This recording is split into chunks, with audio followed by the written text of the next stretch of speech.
खरंच सगळ्या टिप्स जर नीट फॉलो केल्यात तर तुमची पण तिळाची वडी अशीच कुरकुरीत बनेल. 1 वाटी मी इथे तीळ घेतलेत साफ करून, 1 वाटी आपण गूळ घेतोय. या वडीसाठी आपल्याला नॉनस्टिक पॅनचाच वापर करायचा आहे. मंद आचेवरती तीळ जे आहेत ते आपल्याला 10 ते 12 मिनिटं चटचट उडेपर्यंत चांगले भाजून घ्यायचेत. कच्चे राहायला नको आहेत. आता छान इथं भाजलेले तीळ मी एका ताटामध्ये काढून घेतेय.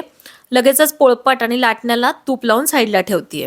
तोच पॅन मध्यम आचेवरती ठेवून 1 चमचा तूप, गूळ आणि 1 चमचा पाणी घेतलंय.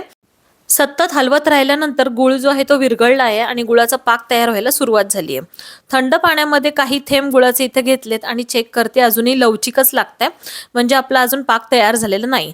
परत 1-2 मिनिटानंतर मी इथे चेक केला तर कटकट आवाज येतोय आणि तुकडा पडतोय त्या पाकाचा, म्हणजे आपला पाक तयार झालाय.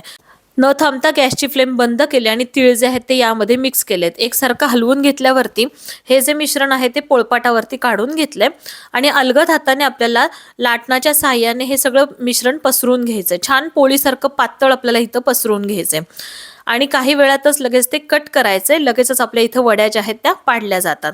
मस्त कुरकुरीत वड्या तयार झाल्यात. तुम्हाला या वड्या बनवताना काहीही शंका असेल तरी तुम्ही मला कमेंट्स करू शकता, मी तुमची नक्कीच हेल्प करेल.